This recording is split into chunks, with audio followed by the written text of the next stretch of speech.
Welcome back to the channel where we explore the marvels of construction, engineering, and architecture. Today we're diving into the epic story behind one of the greatest engineering projects ever, the Panama Canal, a 48-kilometer waterway that changed global trade. Don't forget to like, share, and subscribe, and click the link in the description to support the channel. Let's get started. For over 300 years, explorers dreamed of a passage through the Isthmus of Panama, connecting the Atlantic and Pacific Oceans. Ships had to take the long, dangerous route around Cape Horn at South America's tip.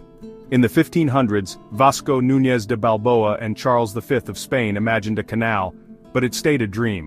In 1881, the French, led by Ferdinand de Lesseps, builder of the Suez Canal, tried and failed. The Suez was sea-level, flat desert. Panama, a rugged jungle with rivers like the flood-prone Chagres.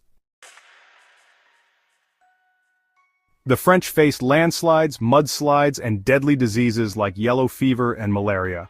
Over 22,000 workers died. By 1906, their project collapsed. Then came the United States. After supporting Panama's independence from Colombia, they secured the Canal Zone. President Theodore Roosevelt was determined to succeed. He even visited the site in 1906, the first sitting U.S. president to travel abroad.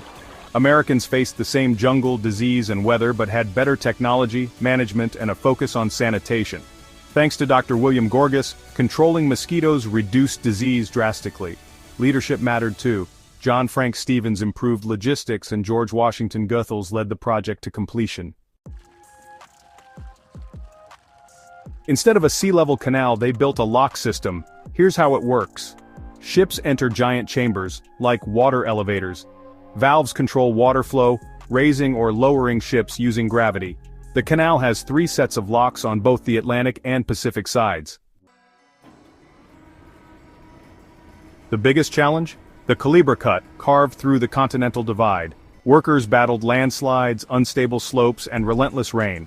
To conquer this, they used steam shovels weighing up to 76 million pounds, with huge dipper sticks, supported by cranes, cables, and steam locomotives. Over 8,000 tons of dynamite blasted through solid rock. On October 10, 1913, the final barrier, a dike at Gamboa, was blown up.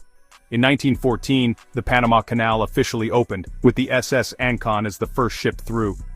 What used to be a 15,000-kilometer journey around Cape Horn became just 48 kilometers through Panama. Today, the canal faces new challenges. In 2019, severe droughts lowered water levels. The canal relies on rainfall to operate. Climate change is a growing concern, but Panama adapts with modern solutions. The U.S. controlled the canal until 1999 when it transferred to Panama.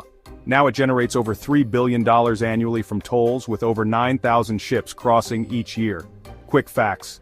It handles ships up to 160 feet wide and 85 feet tall, moves about 375 million tons of cargo annually. Some tolls exceed $375,000, while the lowest ever was just 36 cents, paid by a man who swam the canal in 1928. The Panama Canal isn't just a shortcut, it's a story of overcoming immense challenges through grit, hard work, and relentless determination. If you enjoyed this, don't forget to like, share, and subscribe for more on construction, engineering, and architecture. Click the link in the description to support the channel. Thanks for watching.